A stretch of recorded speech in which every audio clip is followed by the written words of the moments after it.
성전의 중요성은 하나님의 이름이 그 성전에 있다 하는 것에 있습니다. 하나님의 이름을 두신 곳, 이것이 성전입니다. 성전을 지었다 함이 하나님의 임재가 자동적으로 그냥 되어지는 것이 아니라 하나님의 백성들이 그 성전을 향하여 그 성전에 모여서 하나님 앞에 간절히 기도하고 간구할 때 하나님이 하늘에서 그 간구를 들으시사 그 백성들 가운데 임재하시는 은혜를 베풀어 주신다는 내용이 하나님의 이름이 성전에 있다는 내용인 것입니다. 하나님이 그 기도를 들으신다. 하나님의 임재를 가장 방해하는 일이 무엇이겠습니까? 그것은 우리의 죄입니다.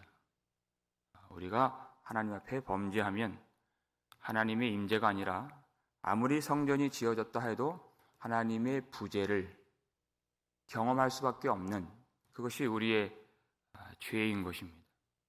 그러나 하나님의 이름이 이 땅에 있고 그 백성들 가운데 있다는 그 놀라운 복의 내용이 무엇이겠습니까? 우리 바로 위에 있는 말씀 30절 말씀 보시면 우리 30절 함께 읽겠습니다. 주의 종과 주의 백성 이스라엘이 이곳을 향하여 기도할 때 주는 그 간구함을 들으시되 주께서 계신 곳 하늘에서 들으시고 들으시사 사하여 주옵소서. 아멘. 하나님의 이름이 성전에 있고 우리가 하나님의 백성이 되었다 하는 그 유익과 축복, 그것은 그 백성들이 기도할 때 자신들이 범죄한 것을 깨닫고 자복하며 회개하며 그 성전을 향하여 제단 앞에서 간절히 간구하면 하나님이 그 기도를 들어주시고 그 죄를 용서해 주시는 그 은혜가 임하도록 하나님이 성전을 짓도록 허락해 주신 것입니다. 하나님의 이름이 있다 하는 것은 너희는 내 백성이다 하는 뜻입니다. 하나님이 그들의 죄를 용서해 주시는, 그들의 죄보다 하나님의 사랑하심이 훨씬 더 크심을 경험할 수 있는 자리가 바로 성전인 것입니다. 하나님이 그 이름을 두신 곳. 그래서 이제부터 이 성전 봉헌식 본격적인 기도를 올리고 있습니다. 7가지 구체적인 상황에 대한 청원 기도를 이제 올리는데 그 첫 번째 상황이 오늘 본문 내용입니다. 31절 말씀 함께 읽겠습니다. 만일 어떤 사람이 그 이웃에게 범죄함으로 맹세시킴을 받고 그가 와서 이 성전에 있는 주의 제단 앞에서 맹세하거든, 이렇게 되어 있습니다. 솔로몬이 왕으로서 세워졌을 때 그의 가장 중요한 직무 중에 하나는 백성들의 송사를 듣고 하나님의 정의대로 재판하는 그 일이 왕이 해야 될 일 중에 아주 중요한 일이었습니다. 그것을 공의대로 재판하지 않는다면 어떤 일이 벌어지냐면 죄인이 의인이 되고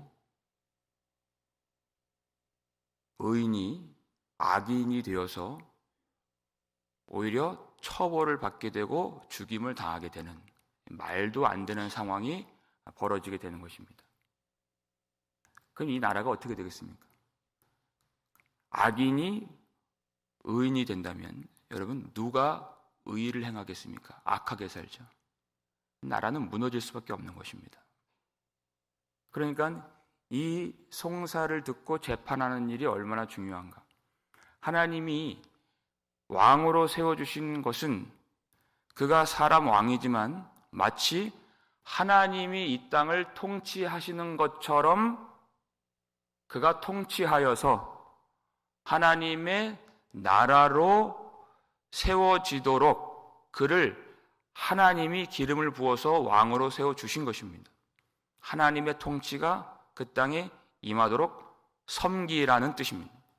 그러니까 솔로몬이 어떻게 이 많은 주의 백성들을 재판할 수 있사오리이까? 누가 그렇게 할 수 있사오리이까? 저는 아이라 그렇게 할 줄 모릅니다. 그러나 하나님 듣는 마음을 주시고 지혜를 주시사 이 백성들을 재판하여 선악을 분별하게 하옵소서 라고 간절히 기도를 올렸던 것입니다. 그 재판하는 상황 속에서 문제는 그때 무슨 증거가 있으며 무슨 증인이 있겠습니까? 아무것도 없는 상황에서 율법을 보면 그 범죄 혐의자가 하나님 앞에서 맹세하도록 되어 있습니다. 출애굽기 22장 10절 내용을 보게 되면 어떤 사람이 이웃에게 소와 낙이나 소나 그런 짐승들을 맡기는 것입니다. 그런데 그 짐승이 죽게 되거나 상하게 되거나 도둑이 그 짐승을 가져가게 됐을 경우에 그 맡은 자가 그가 손을 대지 않았다, 내가 훔치지 않았다 그렇게 주장한다면 그는 하나님 앞에서 내가 하지 않았다고 맹세하도록 되어 있습니다. 그러면 맡긴 자는 그 맹세를 믿으라는 것입니다. 그런데 만약에 그 맡은 자가 자기가 손을 대었다면 그 맹세는 하나님 앞에서 거짓 맹세가 되는 것입니다. 그것이 거짓 맹세가 되면 그 이웃의 것을 손대고 상하게 하고 도둑질한 죄에 더해서 하나님의 이름을 망령되이 일컫는 하나님 앞에서 거짓 맹세하는 죄까지 추가가 되는 것입니다. 그러면 이 땅의 죄를, 악을 더 많아지게 하는 것이고 하나님의 영광을 가리게 되는 그런 일이 벌어지게 되는 것입니다. 근데 문제는 그것을 누가 판결할 것인가 하는 데에 있습니다. 아무 증거가 없습니다. 증인이 없습니다. 그래서 솔로몬이 이 첫 번째 청원 기도를 통하여 하나님이 우리의 재판장이 되어 주옵소서 라고 기도를 올리고 있는 것입니다. 그 내용이 32절에 나와 있습니다. 읽겠습니다. 주는 하늘에서 들으시고 행하시되 주의 종들을 심판하사 악한 자의 죄를 정하여 그 행위대로 그 머리에 돌리시고 의로운 자를 의롭다 하사 그의 의로운 바대로 갚으시옵소서. 아멘. 첫 번째, 하나님이 우리의 재판장이 되어 주옵소서. 솔로몬이 하는 고백이 나는 그것을 알지도 못하고 재판을 할 줄도 모릅니다. 종은 아이와 같습니다. 그렇게 고백을 했었죠. 이 기도는 하나님, 이 재판을 감당해야 되는 저를 먼저 다스려 주옵소서라는 뜻입니다. 하나님의 영으로, 하나님의 지혜로 충만하게 하여 이 재판을 하나님의 통치가 미치도록 그렇게 재판할 수 있도록 하나님이 역사해 주옵소서. 자신을 주관해달라는 것입니다. 열왕기상 3장에 보게 되면 그가 기가 막힌 판결을 내리는 장면이 나오지 않습니까? 두 창기가 송사를 올립니다. 그 내용이 무엇입니까? 그 두 창기가 3일 차이로 아들을 낳는데 그중 한 창기가 자다가 자기 아들을 깔고 뭉개서 죽였습니다. 그래서 그 옆에 있는 그 살아있는 아들을 자기 아들이라고 우기는 상황입니다. 그리고 이걸 재판해달라고 송사로 나온 것입니다. 그랬더니 여기에는 증인도 없고 증거도 없는 이 상황에서 솔로몬이 칼을 가지고 오라. 저 아이를 반으로 쪼개라. 그리고 반반씩 저 여인들에게 나누어 주라. 이것이 재판의 결과였습니다. 그랬더니 한 여인이 마음에 불이 붙어서 주여 그리 마옵소서. 이 아들을 저 여인에게 주옵소서. 다만 죽이지만 마옵소서. 하고 불붙는 마음으로 간청을 올렸습니다. 솔로몬이 하는 말이 저 여인이 바로 그의 어머니이니라 하는 것입니다. 기가 막힌 판결입니다. 이 판결을 온 백성이 보고 하나님의 지혜가 그 속에 있음을 알았다고 했습니다. 하나님의 영이 그 재판을 하나님의 의가 세워지도록 주장해 주신 것입니다. 이와 같은 재판이 되도록 하나님 나를 다스려 주옵소서 하는 것입니다. 우리를 가장으로 아니면 교회 리더로 세워주신 하나님이 우리를 주장해 주시지 아니하면 우리는 우리가 맡은 이 귀한 구역과 부서와 선교회와 이 목장과 우리 가정과 우리 일터 가운데 하나님의 의를 세울 수가 없는 것입니다. 하나님이 나를 다스려 주옵소서. 여러분, 리더로 있다 보면은 참 고민되고 어찌 해야 할 바를 알지 못할 그 순간들이 많이 있습니다. 교회 덕을 세우면 누군가 상처를 받게 되는 그런 일들이 너무나도 많이 있습니다. 하나님이 지혜를 주옵소서. 하나님의 교회가 세워지고 그 성도의 믿음이 세워지도록 하나님이 결정해 주시고 하나님이 우리를 이끌어 주시옵소서. 하나님의 영으로 충만케 채워 주시옵고 우리의 가정과 우리의 교회 위에 하나님의 통치가 온전히 가득하게 임하도록 하나님이 우리를 이끌어 주옵소서. 하나님이 재판장이 되어 주시고 우리의 목자가 되어 주옵소서 하는 기도를 올리고 있다는 것입니다. 두 번째는 하나님이 공의를 세워달라고 기도를 올리는 것입니다. 그가 범죄한 자라면 그 범죄한 행위대로 벌을 그의 머리에 돌리소서 이렇게 기도하고 있습니다. 왜 그가 벌을 받도록 기도하고 있습니까? 하나님께 범죄하지 않았다고 맹세를 올렸기 때문에 이 기도를 드리는 것입니다. 자기가 죄 없는, 죄가 있지만 죄가 없는 자라고 주의 제단 앞에서 맹세를 했기 때문에 아무런 증인이 없는 가운데에서 사람의 마음을 감찰하시는 하나님께서 그 죄를 하나님이 판단하시고 그 죄의 혐의가 드러나게 하시고 하나님이 그 벌을 그에게 돌려서 하나님이 심판하여 주옵소서. 이것이 바로 하나님의 이름이 성전에 있다 하는 내용 가운데 포함된 내용인 것입니다. 하나님이 재판하여 주옵소서. 여러분, 만약에 우리가 30절 말씀에서 무엇을 읽었죠? 무엇을 알게 되었습니까? 자신이 죄가 있다면 하나님의 성전 제단 앞에 나와서 하나님께 기도하면 하나님이 들으시사 용서해 주신다고 해서 하나님의 이름을 성전에 두신 것입니다.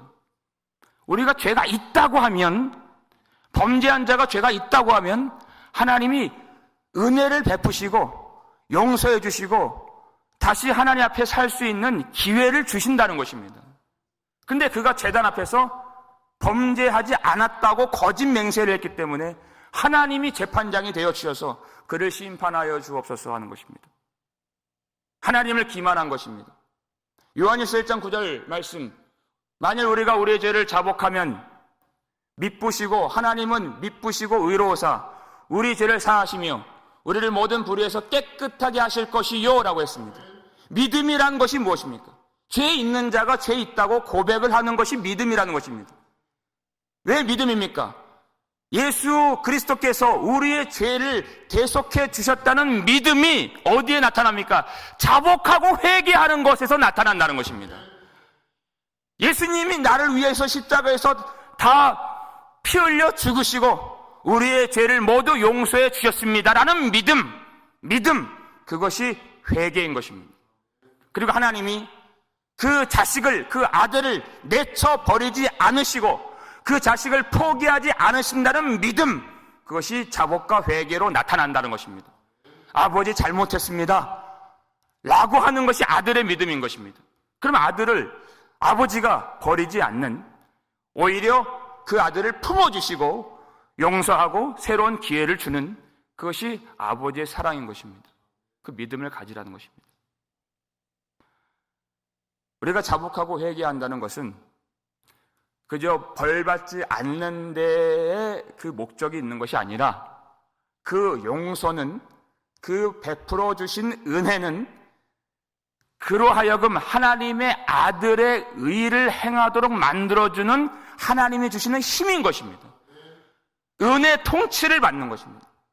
그냥 벌받지 않고 지옥 가지 않는 것이 인생의 목적이 아니라, 고생하지 않는 것이 목적이 아니라 하나님의 의의 길을 행하는 데 목적이 있는 것입니다.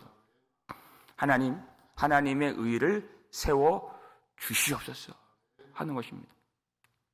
하나님이 판단해 주시고 하나님이 재판장이 되어 주셔서 의를 행할 수 있는 그런 백성들이 되게 하여 주옵소서. 결국 하나님이 모든 인류의 그 죄와 의를 다 판단해 주셨습니다.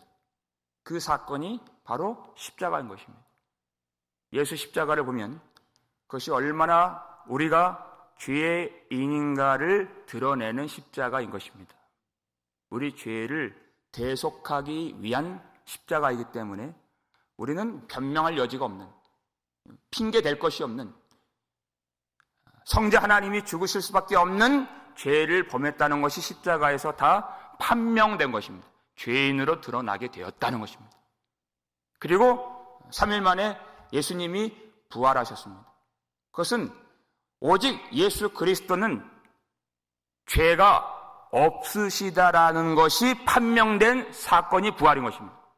우리가 죄인됨이 드러난 것이 십자가이고, 예수님이 의인이라고 하는 사실이 드러난 것이 부활인 것입니다. 우리가 살 길은 단 한 가지, 우리를 위하여 십자가에서 피 흘리신 예수 그리스도를 간절히 의지하고 의인 되신 예수 그리스도의 의의 길을 행하는 것, 그것밖에 없는 것입니다.